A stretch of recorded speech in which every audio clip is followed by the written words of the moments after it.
Hello everyone, कैसे हैं आप सभी? कैसी चली है फिर आप सभी की तैयारी? ज़रूर कमेंट में बताइएगा। क्योंकि आज आपके कम से कम कितने दिन रह चुके हैं? आपके 5 या 6 दिन रहे हैं। तो ये जो आपका H P police mock test 5 है, एज हम इंग्लिश का टॉपिक कंप्लीट कर रहे हैं आपके कि ताकि आपके कम से कम मैट्रिक्स 20/20 का जो हम टेस्ट सीरीज चला रहे हैं, इसका जो टारगेट का पर्पस है वो आपका कम से कम मैट्रिक्स 15 से ऊपर के मार्क्स लेने के लिए है। ठीक है जी। साथ साथ में इसकी आपको पीडीएफ भी उपलब्ध करवाई जा रही हैं, तो जिसका भी अभी तक छूटा होगा ना, तो जल्दी से पीडीएफ के माध्यम से आप क्या कर सकते हैं, उनको रिवाइज भी कर सकते हैं। तो जल्दी से स्टार्ट करते हैं आज का जो मॉक टेस्ट हमारा। वैसे भी काफ़ी डिले हो रहे हैं हमारे पास मॉक टेस्ट सारे के सारे। तो सबसे पहला जो हमारे पास क्वेश्चन आता है, आइडेंटिफाई द करेक्ट सेंटेंसेस। तो आपने आइडेंटिफाई करना है यहाँ पे कि बिल्कुल सही सेंटेंसेस कौन सा है। तो ही performed yesterday in the Olympic well. He performed yesterday well in the Olympic. अच्छा ठीक है। अच्छा, ये जो आपका क्वेश्चन है ना, ये आपको आइडेंटिफाई करने के लिए दे रखा है कि इनमें से ना बिल्कुल सही एक्यूरेट सेंटेंसेस कौन सा है। तो देखिए थोड़ा सा डिफ़िकल्ट रहेगा, क्योंकि ये आपका जो टॉपिक है ना वो एडवर्ब से है। ठीक है जी। इसी कारण से ये थोड़ा सा आपका थोड़ा मुश्किल रहेगा। इसके ना ऑलरेडी मैंने पीडीएफ्स डाल दी थी आपके ग्रुप के अंदर, तो अगर जिन्होंने देखी होगी तो उनको पता होगा कि इसका आंसर क्या लगने वाला है। बट फिर भी मैं इसको आंसर देने से पहले ना, मैं पहले आपको थोड़ा सा कंसेप्ट बताता हूँ कि ये आपका कंसेप्ट क्या है। तो देखिए ना, जब भी हम एडवर्ब पढ़ेंगे ना, तो एडवर्ब का मतलब होता है, पहले इतनी बात सिंपल सी, कि ये ना वर्ब को क्वालिफाई करता है, यानी कि वर्ब के बारे में ही बताता है कि वर्ब कैसे की गई है, वर्ब कहाँ पे की गई है, वर्ब कब की गई है, या वर्ब का कितने बजे की गई है, समथिंग और भी कहीं है। मैनर्स बताता है, प्रेफरेंसी बताता है आपकी, या फिर आपका टाइम प्लेसेस या समथिंग और भी चीज़ें बताता है आपका आपका एडवर्ब ही। किसके बारे में बताता है? ये वर्ब के बारे में ही हमें क्या करवाता है, बताता है। अब ना सबसे पहले ना कि एक सीक्वेंस होती है हमारे पास, एडवर्ब की क्या होती है, सीक्वेंस। तो वो आपने ध्यान में रखनी है कि वो सीक्वेंस क्या होती है। तो सबसे पहले हमारे पास ना एक सीक्वेंस मैं यहाँ पे लिख रहा हूँ कि सीक्वेंस में हमें ध्यान में रखना है कि एडवर्ब ऑफ मैनर। सबसे पहले क्या आएगा आपका, एडवर्ब ऑफ मैनर आएगा। उसके बाद आपने क्या लिखना होता है, एडवर्ब ऑफ प्लेस लिखना होता है। और उसके बाद आपने क्या लिखना होता है, एडवर्ब ऑफ टाइम। यानी कि सबसे पहले मैनर आएगा, फिर उसके बाद प्लेस आएगा, फिर उसके बाद क्या आएगा आपका टाइम। यानी कि जो एडवर्ब ऑफ टाइम होता है ना, वो सबसे लास्ट में आपने लिखना है। कहाँ पे लिखना है आपने, सबसे लास्ट में लिखना होता है। एडवर्ब ऑफ प्लेस क्या होते हैं, वो सबसे लास्ट में। यानी कि जो जब अभी हम क्वेश्चन करेंगे ना वेयर से, तो जो भी आंसर मिलेगा ना, तो वो प्लेस का आंसर होगा। टाइम का जब भी हम आपका व्हेन से क्वेश्चन करेंगे ना, आपका वर्ब से, तो वो टाइम होगा। और वो आपने कहाँ पे लिखना है, सबसे एंडिंग में लिखना होता है। और जो मैनर होता है ना, ये आंसर होता है हाउ का। जब भी हाउ से आंसर करेंगे ना कि क्रिया कैसे की गई है, तो वो मैनर का आंसर होता है। तो वो सबसे ना पहले लिखना होता है। कभी ये तीनों एक सीक्वेंस में आ जाए ना आपको एडवर्ब, तो इनको ना यही वाली सीक्वेंस होती है, और इसी वाली सीक्वेंस में आपने क्या करना है, ध्यान में रखना है। तो ये मोस्ट, मैं इसको ना एग्ज़ाम की दृष्टि से ना मोस्ट इंपॉर्टेंट बोलता हूँ, क्योंकि मैक्सिमम जितने भी हार्ड टफ एग्ज़ाम बनते हैं ना, चाहे आप बैंकिंग का एग्ज़ाम उठा के देखेंगे ना, तो उसके एग्ज़ाम के पर्पज़ से ना ये सबसे मोस्ट इंपॉर्टेंट आपका जो रूल्स रहता है। तो हो सकता है कि अगर इम्पोर्टेंट रूल वहाँ के लिए है ना, तो ये आपके एग्ज़ाम के लिए भी पुट किया जा सकता है। क्योंकि मैक्सिमम बच्चों के यही थे कि थोड़ा इजी डाल रहे हैं ना। तो इजी का मतलब ये नहीं है, एक लेवल भी होता है कि आपके एग्ज़ाम का लेवल क्या रहेगा। हर एग्ज़ाम का ना पैटर्न डिफरेंट डिफरेंट रहता है। वैसे आपके एग्ज़ाम का लेवल भी क्या होता है, डिफरेंट डिफरेंट ही है। ठीक है। तो अपने एग्ज़ाम के पैटर्न के अकॉर्डिंग चीज़ें पढ़नी है कि हमें कितना पढ़ना है, कितना स्किप करना है। As a smart study, as a smart approach रखनी है। नोट कि सब कुछ पढ़ ही लेना है, क्योंकि सब कुछ पढ़ लेंगे ना, तो इंग्लिश कभी भी ख़त्म होने वाली नहीं है। एक रूल्स ख़त्म करेंगे तो उसके ऊपर एक और रूल्स निकलने वाला है। ठीक है जी। तो इतनी बात ध्यान रखेंगे। तो मैंने आपको बताया कि सबसे पहले क्या आएगा आपका, मैनर आएगा, उसके बाद प्लेस आएगा ना, उसके बाद क्या आएगा आपका, टाइम आएगा। तो जी मैं एक एग्जांपल लिख रहा हूँ आपके लिए, जैसे कि मैं बोलूँ रोहित। अब इसमें ना मैं एक करेक्शन करके बताऊंगा, फिर आपने चूज़ करना है। Rohit read the book carefully at home yesterday. ठीक है जी। तो ये मैंने एक सेंटेंस लिख दिया। तो मैंने सेंटेंस में लिखा, यहाँ पे पहले क्या है आपका, रोहित, यानी कि एज आपका नाउन। नाउन के बाद मैंने लिखी वर्ब। वर्ब के बाद मैंने बुक लिख दिया एज आपका ऑब्जेक्ट। अब केयरफुली क्या है, केयरफुली यहाँ पे क्या आ रहा है, मैनर आ रहा है। इसके बाद एट होम क्या आ रहा है आपका, प्लेस आ रहा है। और इसके बाद यस्टरडे क्या आ रहा है, टाइम आ रहा है। तो देखिए ये जो सेंटेंसेस जो लिखा गया है ना, बिल्कुल सही लिखा है। बट ना अगर मैं इसे चेंज कर दूँ, मैं इसको चेंज कर देता हूँ, या एग्ज़ाम में ज़्यादातर आपके ना यही वाले ना क्या कर दिए जाते हैं, इंटरचेंज कर दिए जाते हैं। जो यस्टरडे है ना, ये आपको सबसे या तो स्टार्टिंग में दे देंगे, यहाँ पे दे देंगे, या तो जो एट होम है वो बाद में देंगे, यस्टरडे पहले। केयरफुली यस्टरडे एट होम इस तरीके से हमें दे देंगे, तो वो गलत होता है। तो ये सीक्वेंस आपने क्या करनी है, ध्यान में रखनी है। चलिए मैं एक और एग्जांपल देता हूँ, फिर उसके बाद आपने आंसर चूज़ करना है, ट्राई करना है कि इसका आंसर क्या बनेगा। ठीक है जी। She sang sweetly on the stage yesterday, या टुमारो कर लो, यस्टरडे कर लो, ठीक है, यस्टरडे, ठीक है जी। अच्छा, स्वीटली या फिर आप यहाँ पे लिख सकते हैं ब्यूटीफुली, यहाँ भी लिख सकते हैं आप, ब्यूटीफुली भी लिख सकते हैं यहाँ पे, यानी कि ब्यूटीफुली इस तरीके से उसने क्या किया, गाना गाया। तो वो गाती है ना, शी सैंग, बट हाउ, कैसे, अच्छा ना, स्वीटली। हाउ का आंसर आया, ये आपका हाउ का आंसर आया ना, स्वीटली। हाउ का आंसर यानी कि ये मैनर हुआ, एडवर्ब ऑफ मैनर हुआ, बिल्कुल सही लिखा है ना। बट सैंग गाती है, बट कहाँ गाती है, वेयर, वेयर का आंसर आया, ऑन द स्टेज, वो कहाँ पे गाती है, ऑन द स्टेज गाती है। तो ये आपका वेयर का आंसर आया। वेयर का आंसर क्या होता है आपका, प्लेस होता है। कब गाया उसने, यस्टरडे, पिछले कल गाया ना, तो ये व्हेन का आंसर आया। व्हेन का आंसर क्या होता है आपका, जैसे कि adverb of time, adverb of time होता है। ठीक है, क्लियर है सभी को ये चीज़ें। अब ना आपने अंडरस्टैंड करना है कि कहाँ पे सही दे रखा था ना, कहाँ पे गलत दे रखा है। तो सबसे पहले दे रखा था ही performed yesterday in the Olympic wells. देखिए यस्टरडे तो वो सबसे पहले आ गया ना टाइम, परफॉर्म्ड अच्छा गाया उसने, या कहाँ पे, वेल, वेल अच्छा ना, उसने कैसे गाया, तो ये वाला जो वेल लिखा है ना, ये कहाँ आना चाहिए था मेरा, यहाँ पे आना चाहिए था, बट यहाँ पे नहीं आया है, इसके बाद आना चाहिए था ना। सबसे पहले एडवर्ब ऑफ मैनर आता है। ही performed yesterday well in the Olympics. अब देखिए मैंने बोला है ओलंपिक्स है ना, अब कहीं ना कहीं तो आधा ठीक है, यस्टरडे फिर भी टाइम पहले आ गया है। ही performed in the Olympics well yesterday, है ना, कहाँ गाया उसने, ओलंपिक्स ना, परफॉर्म्ड कहाँ अपने परफॉर्म्ड किया उसने, ओलंपिक्स में क्या किया उसने, परफॉर्म किया। तो वेयर का आंसर आ रहा है, वेयर का आंसर पहले नहीं आना चाहिए। ठीक है, यहाँ पे 3 दिख रहे हैं मुझे, आपका मैनर दिख रहा है, आपका प्लेसेस दिख रहा है मुझे, और टाइम दिख रहा है ना। तो इनकी सीक्वेंस भी इसी प्रकार से रहती है। ये 3 ही मैक्सिमम बार ना रिपीटेड होते हैं एग्जाम में, तो तीनों का ध्यान में रखेंगे। तो पहले 3 ऑप्शन तो खत्म हो गए ना। डी में देख लेते हैं कि क्या बन भी पा रहा है, या यहाँ पर भी गलत लिखा है। ही परफॉर्म्ड वेल, है ना, उसने परफॉर्म्ड किया, बट कैसे, कैसा परफॉर्म किया, अच्छा, हाउ का आंसर आ गया ना, adverb of manner. In the Olympics, कहाँ पे, ओलंपिक्स में। वेयर का आंसर आ गया, एडवर्ब ऑफ प्लेस, कहाँ, कब, सॉरी। वैन का आंसर आ गया आपका, यानी कि एडवर्ब ऑफ टाइम। बिल्कुल सही, बिल्कुल सीक्वेंस में बना है आपका। तो इसका जो राइट आंसर बना ना, तो वो क्या बनेगा आपका, डी बनेगा। चलिए जी, नेक्स्ट क्वेश्चन देखते हैं जल्दी से। What is the correct form of using an auxiliary verb in a sentences. Actually verb का ना हमें सीधा सा स्ट्रक्चर बोला गया है कि स्ट्रक्चर क्या होगा। तो ऐसा एग्ज़ाम में ना बड़ा ही रेयर होगा कि पूछा जाए ना, बट एज अ पैटर्न हमें पता होना चाहिए, क्योंकि सारी की सारी चीज़ें ना इसी के अराउंड घूमती हैं पूरी की पूरी इंग्लिश में। तो क्या किसी मेन वर्ब सबसे स्टार्टिंग में आती है क्या, मेन वर्ब कभी भी किसी भी जैसे क्वेश्चन मार्क होगा ना, तो वहाँ पर भी नहीं आती है, वहाँ पर भी तो हेल्पिंग वर्ब आती है ना। तो ये 2 ऑप्शन तो ख़त्म हो गए कि मेन वर्ब कभी भी ना स्टार्टिंग में नहीं आती है। हेल्पिंग वर्ब आ सकती है ना स्टार्टिंग में, एक्सुलरी वर्ब जिसको बोलते हैं, सब्जेक्ट आ सकता है, उसके बाद मेन वर्ब, बट उसके बाद ना क्वेश्चन मार्क लगना चाहिए था। बट यहाँ पे ना क्वेश्चन मार्क नहीं लगाया है ना, कुछ भी नहीं लगाया है। तो ये थोड़ा सा ध्यान रखेंगे कि यहाँ पे क्या है आपका, क्वेश्चन मार्क समथिंग कुछ लगना चाहिए था, बट ये भी नहीं आया। फिर आपका ऑप्शन, हमारा जो नॉर्मली जो एक्सुलरी वर्ब का जो स्ट्रक्चर होता है ना, तो वो ये होता है कि सब्जेक्ट के बाद हम क्या लिखते हैं, एक्सुलरी वर्ब लिखते हैं। एक्सुलरी वर्ब का मतलब होता है कैन, कैन भी इसमें आता है, कैन, कुड, मे, मस्ट, यानी कि मॉडल, मॉडल सारे के सारे एक्सुलरी वर्ब में आते हैं। इसके अलावा जितनी भी आपकी हेल्पिंग वर्ब होती है ना, वो भी सारी की सारी इसमें आती हैं, इज़, एम, और, वॉज, वर, समथिंग, सारे के सारे।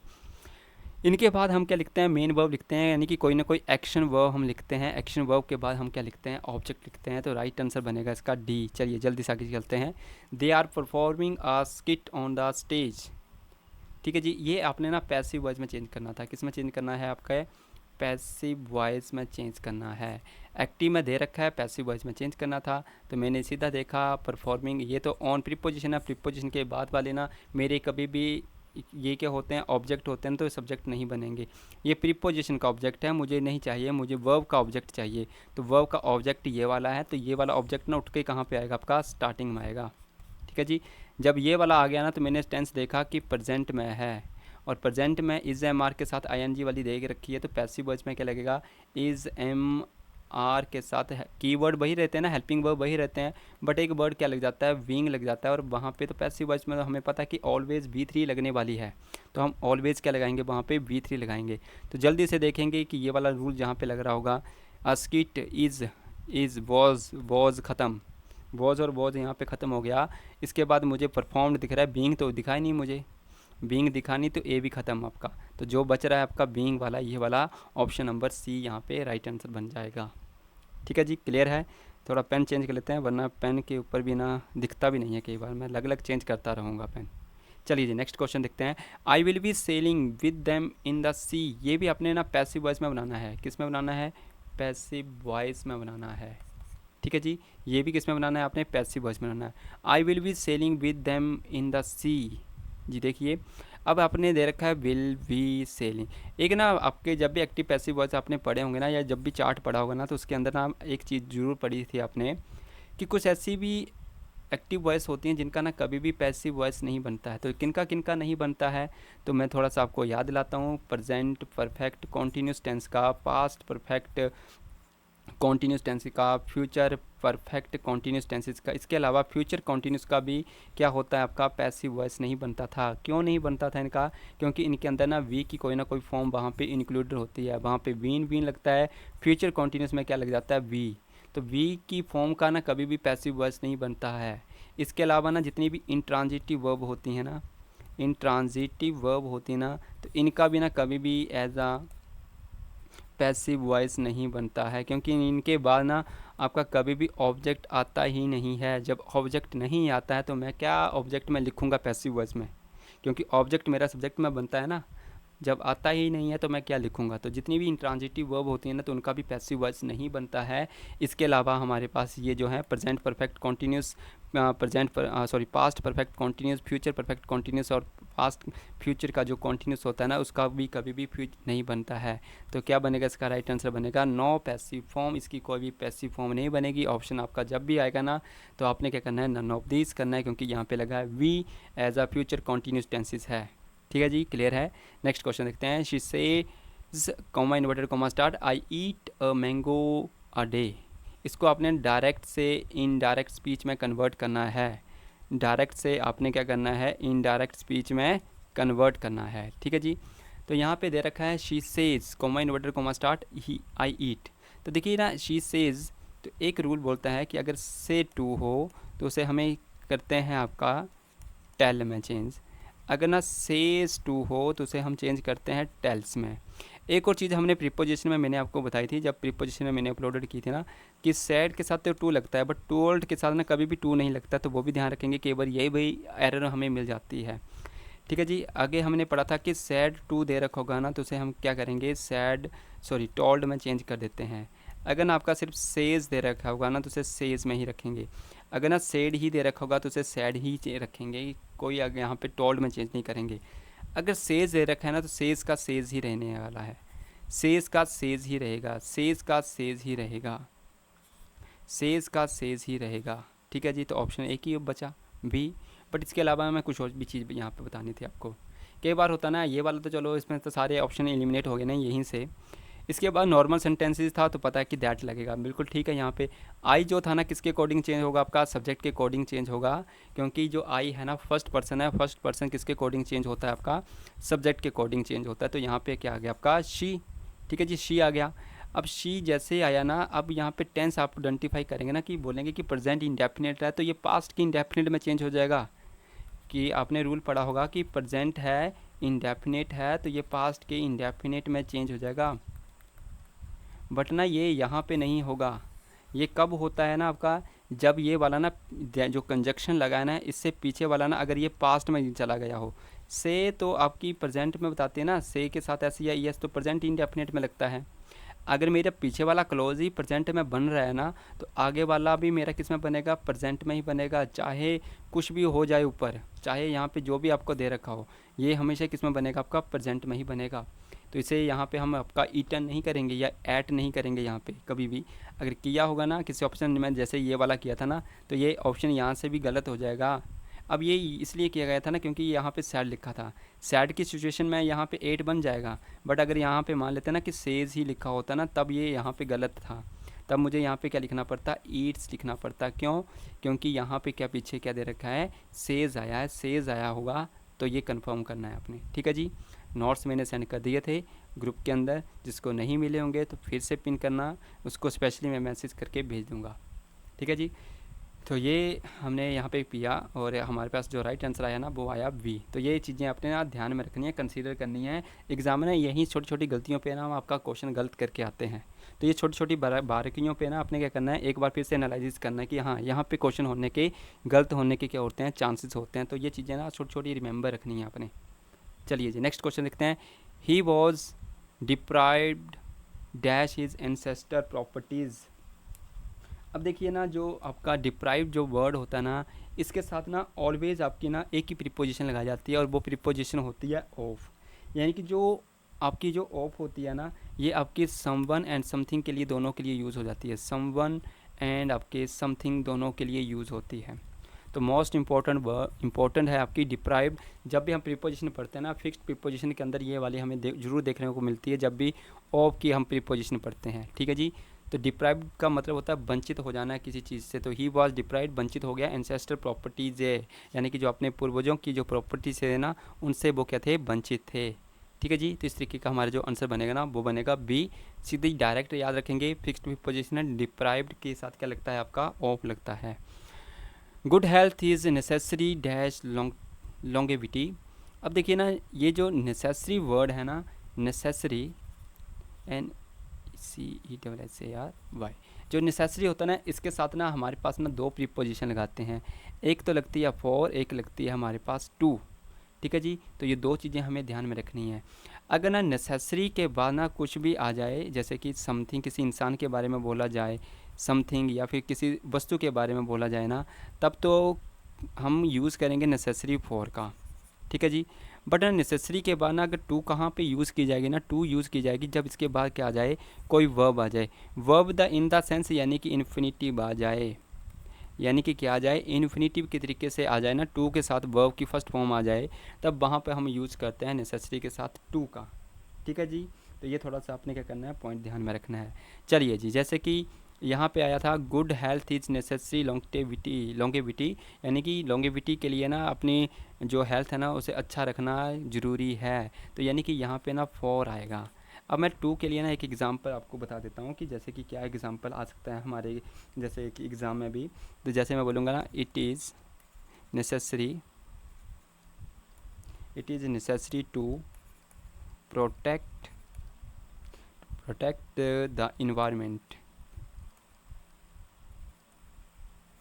ठीक है जी, ये आ गया, it is necessary to protect the environment या इन्वायरमेंटल। ठीक है जी, इस तरीके से आएगा ना, तो उस केस में हम क्या यूज़ करेंगे, टू यूज़ करेंगे, क्योंकि ये प्रोटेक्ट क्या है आपकी, वो भी है, हम प्रोटेक्ट करना हमें नेसेसरी है, ज़रूरी है कि हम अपने इन्वायरमेंटल को क्या करें, प्रोटेक्ट करें। उस केसेस में क्या आएगा आपका, टू आएगा। यानी कि जब आपका टू कब लगेगा, नेसेसरी के बाद, जब आगे क्या दे रखी होगी, आपकी वर्ब दे रखी होगी।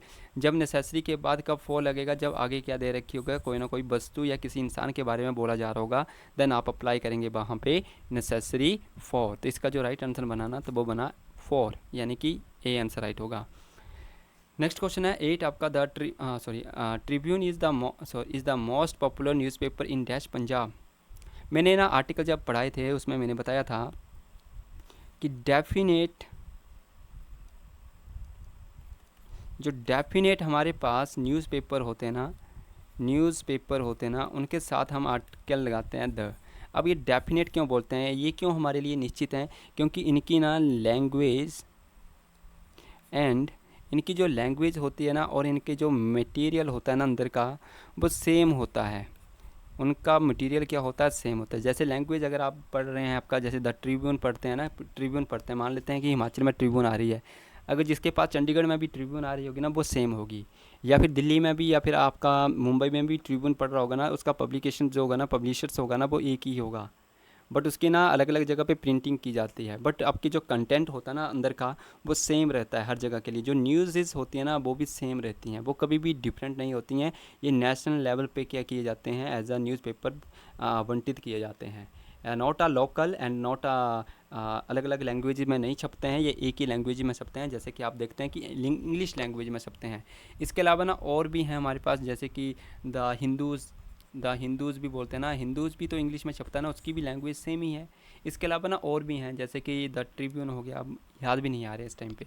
ठीक है जी, तो वो ध्यान में रखना है कि ऐसे जो न्यूज़पेपर जिनकी लैंग्वेज सेम होती है, मटेरियल जिनका सेम होता है, यहाँ पर भी लेंगे वहाँ पर भी लेंगे, तो उनके साथ ना हम आर्टिकल द लगाते हैं, क्योंकि वो हमारे लिए क्या बन जाते हैं, डेफिनेट बन जाते हैं। ठीक है, ये कारण है, चेंज नहीं होते हैं। जबकि अगर हम अमर उजाला देखेंगे ना, पंजाब केसरी देखेंगे ना, तो इनकी लैंग्वेजेस क्या होती हैं, चेंज होती है, और इनका जो मटेरियल होता है ना अंदर का, तो वो भी लोकल लैंग्वेज, लोकल न्यूज़ के आधार पर क्या हो जाता है, चेंज। कांगड़ा में होंगे तो कांगड़ा की न्यूज़ छापी जाएगी, शिमला में होंगे तो शिमला की न्यूज़ छापी जाएगी, या बिलासपुर में होंगे तो बिलासपुर की न्यूज़ छापी जाएगी। ठीक है जी, इस तरीके से। आप पंजाब का होगा तो न्यूज़पेपर तो वो पंजाब की न्यूज़ छापेगा ना, हिमाचल का होगा तो वो हिमाचल की न्यूज़ छापेगा।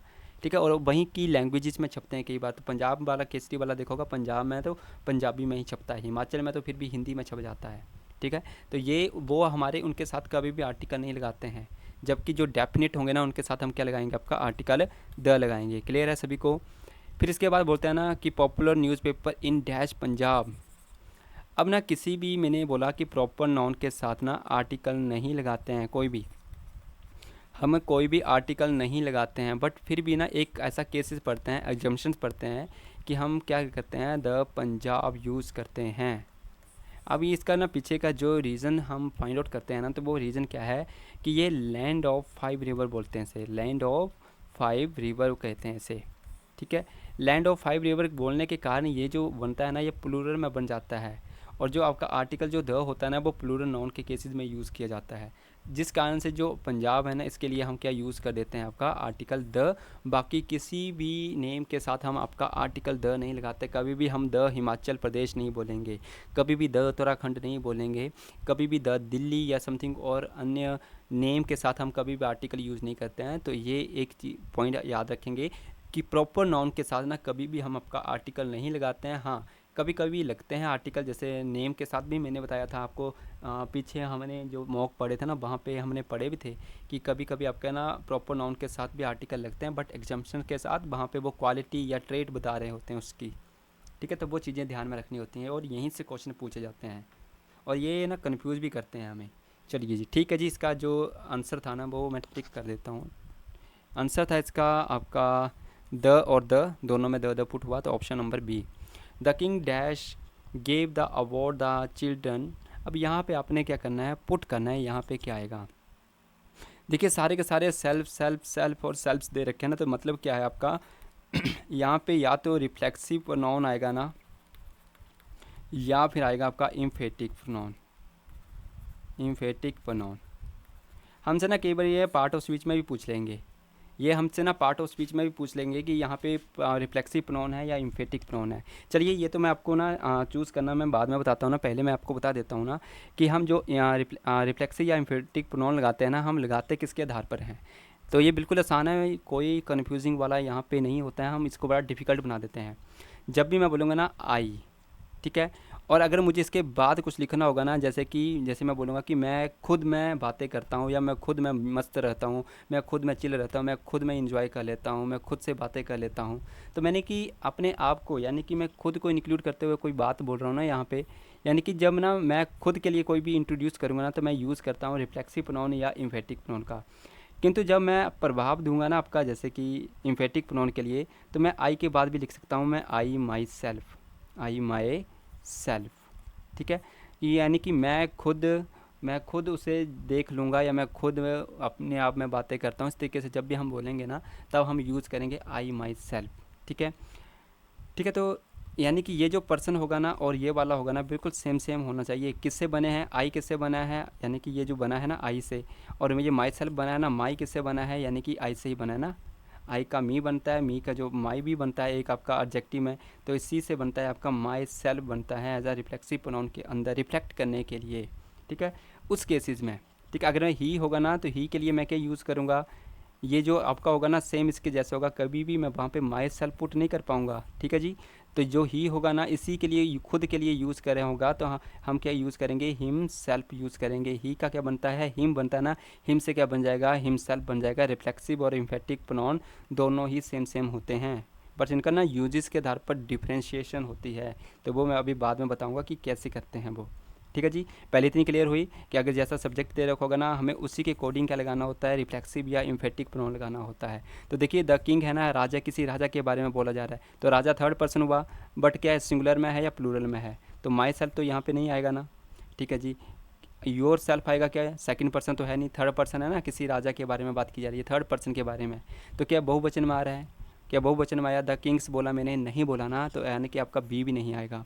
तो यहाँ पे जो बना ना, हिम सेल्फ बनेगा। राजा के लिए हम क्या यूज़ करेंगे, हिम सेल्फ यूज़ करेंगे। ठीक है जी, इस तरीके से हमें क्या करना होता है, पुट करना होता है। अब बात आती है, अगर मुझसे ना ये लिखा गया होता सेंटेंसेस और पार्ट ऑफ स्पीच में पूछ लेते ना कि ये हिम सेल्फ यहाँ पे क्या है। ठीक है जी, तो रिफ्लेक्सिव प्रोनाउन जो होते हैं ना, ये हमेशा ही वर्ब के बाद लगाए जाते हैं। ये हमेशा ही कहाँ पे लगाए जाते हैं, वर्ब के बाद लगाए जाते हैं। ठीक है जी, अगर ना रिफ्लेक्सिव प्रोनाउन अगर वर्ब के बाद नहीं आए होंगे ना, तो सेंटेंसेस क्या हो जाता है, गलत हो जाता है। जैसे मैं बोलता हूँ एक आपको sentences, I enjoy my self, I enjoy my self in the party. मैं पार्टी में ना खुद मैं इंजॉय करता हूँ, या खुद से ही क्या करता हूँ, इंजॉय करता हूँ, खुद में इंजॉय करता हूँ। तो यानी कि इंजॉय के बाद मैंने क्या बोला, माई सेल्फ बोला ना, यानी कि मैं इंजॉय करता हूँ, बट खुद मैं इंजॉय करता हूँ। ठीक है, इस तरीके से, यानी कि कहाँ पे आएगा, इस वर्ब के। अगर मैं इसको नहीं लिखूंगा ना, तो सेंटेंसेस क्या हो जाएगा, गलत हो जाएगा। मुझे बताना पड़ेगा यहाँ पे ऑब्जेक्ट, क्योंकि ये इंजॉय जो होती है ना, वो ट्रांजिटिव वर्ब होती है, और इसके बाद मुझे ना ऑब्जेक्ट पुट करना ही पड़ता है। अगर या तो मैं माई सेल्फ हटाऊँगा ना, तो इसकी जगह पे मुझे कुछ और पुट करना पड़ेगा। जैसे मैं बोलूँगा आई इन्जॉय डांस। ठीक है, आई इन्जॉय डांस, मैं ना नाचना पसंद करता हूँ। वहाँ पे मैंने इन्जॉय किया, डांस को इन्जॉय किया मैंने। ठीक है, इस तरीके से हम वहाँ पे यूज़ करेंगे। या हम बोलेंगे आई इन्जॉय, जैसे I enjoy party, I enjoy the party भी बोल सकते हैं, मैंने पार्टी को इन्जॉय किया समथिंग। बट ये पार्टी के साथ में मैंने प्रीपोजिशन नहीं लगाई, क्योंकि डायरेक्ट चाहिए। इन्जॉय किया, क्या इन्जॉय किया उसने, द पार्टी को इन्जॉय किया, तब उस केस में आपका आएगा। ठीक है जी, तो रिफ्लेक्सिव प्रोनाउन का हमने सीधा पढ़ा। एक फंडा आपने याद रखना है कि वर्ब के बाद आएगा, तो वो क्या होगा, आपका रिफ्लेक्सिव प्रोनाउन होगा। अगर इम्फेटिक प्रोनाउन का कहाँ यूज़ होता है, तो ये आपका पहली बात कि वर्ब के बाद तो नहीं आता है। ये जो इम्फेटिक प्रोनाउन होता है ना, कहीं पर भी आ सकता है। ये आपके सब्जेक्ट के बाद आ सकते हैं, और जो ऑब्जेक्ट होता है ना, उससे पहले भी आ सकते हैं। ठीक है जी, या किसी सेंटेंसेस के एंड में भी आ सकते हैं। ठीक है जी, तो ये ध्यान में रखेंगे, इम्फेटिक प्रोनाउन कहीं भी आ सकते हैं। अगर सेंटेंसेस में नहीं दे रखे होंगे ना, देन तब भी हमारा सेंटेंसेस क्या हो जाएगा, सही माना जाएगा। ठीक है, रिफ्लेक्सिव प्रोनाउन के में क्या हो जाएगा, आपका गलत हो जाएगा। अब बताइए कि यहाँ पर ये जो हिम सेल्फ था ना, वो क्या था, the king him self gave the award. तो देखिए गेव वर्ब ये वाली है ना, इसके बाद आया होता ना, तब मैं बोलता रिफ्लेक्सिव प्रोनाउन है। गेव के बाद मैंने ये दे रखा है ना आपका, द अवार्ड, तो फिर भी यहाँ पे यूज़ किया गया है हिम सेल्फ, तो ये यहाँ पे क्या है, आपका इम्फेटिक प्रोनाउन है, इम्फेटिक प्रोनाउन रहेगा। ठीक है जी, क्लियर रहेगा ये वाला क्वेश्चन भी। चलिए जी, नेक्स्ट क्वेश्चन देखते हैं। Question number 10, the train usually dash at 9 AM। ये ना आपका कीवर्ड है। ठीक है ना, मैं बोलता हूँ कि कीवर्ड से ना पक्का डेफिनेटली क्वेश्चन मिलने वाला है। ठीक है जी, तो जितने भी कीवर्ड्स होंगे ना, उनको चाहे रट लो, क्योंकि मोस्ट इंपॉर्टेंट रहते हैं ये वाले आपके।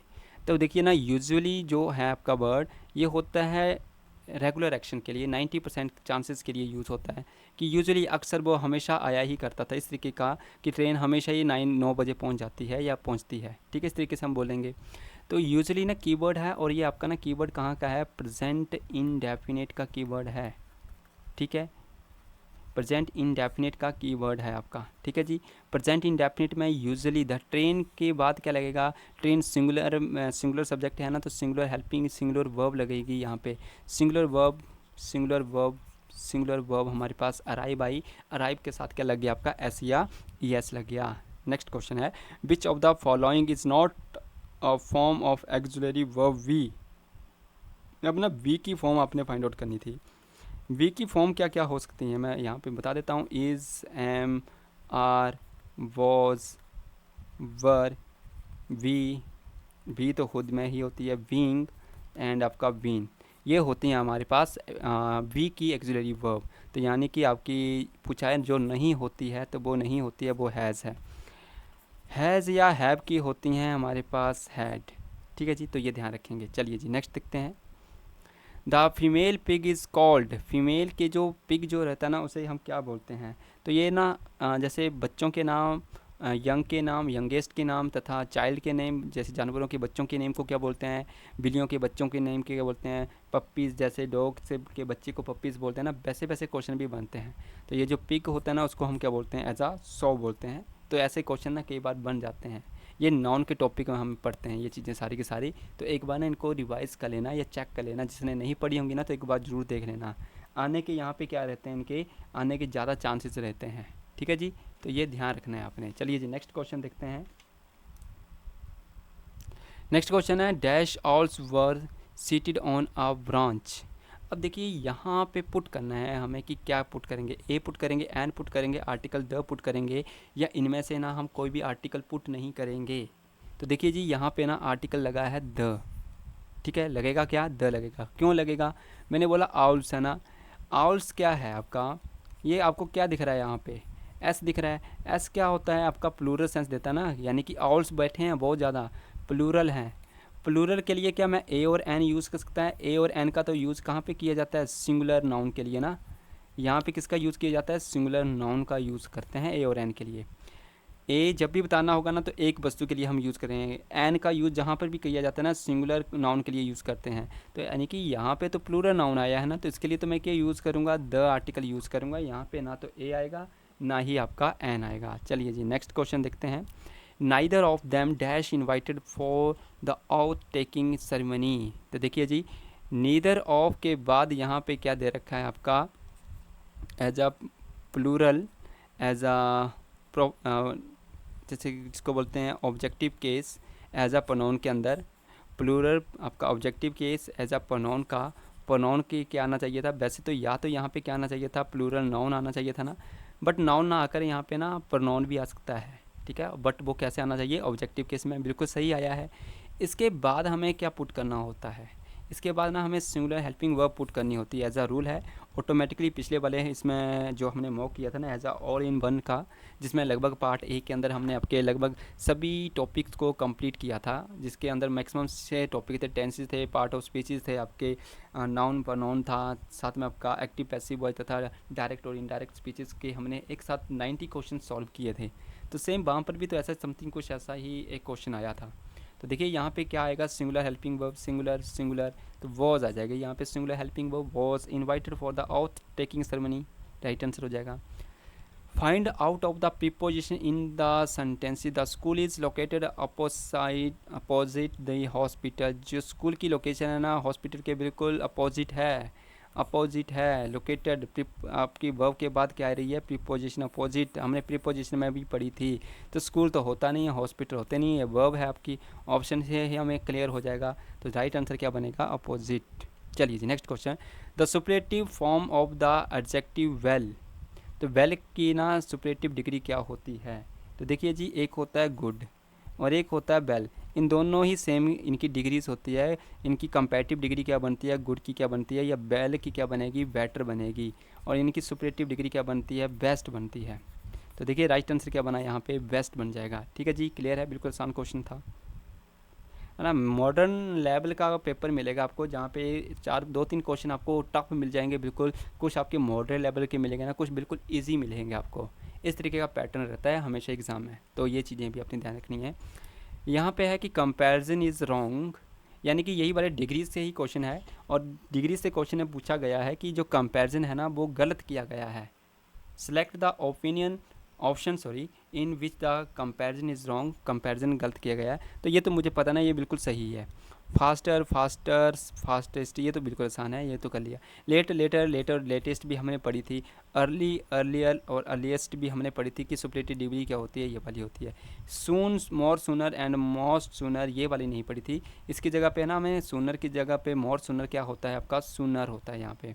और यहाँ पे क्या बन जाएगा आपका? सूनेस्ट बन जाएगा। ठीक है, ये होती है। तो यहाँ पे जो रॉन्ग थी ना तो वो ए वाली होगी यहाँ पे। ठीक है जी, चलिए नेक्स्ट क्वेश्चन देखते हैं। We dash already dash our lunch. देखिए ना, ये तो कई बार मैं तो बोलूँगा ये मोस्ट इम्पोर्टेंट कीवर्ड है। हाँ, कभी भी आप प्रैक्टिस भी करेंगे ना, खुद से भी करेंगे, जब आपने क्वेश्चन के सेट्स भी लिखाए होंगे ना, तो ये वाला वर्ड ना कई बार रिपीट हुआ होगा। ये वाला वर्ड ना कई बार रिपीट हुआ होगा, तो ये ना कीवर्ड है।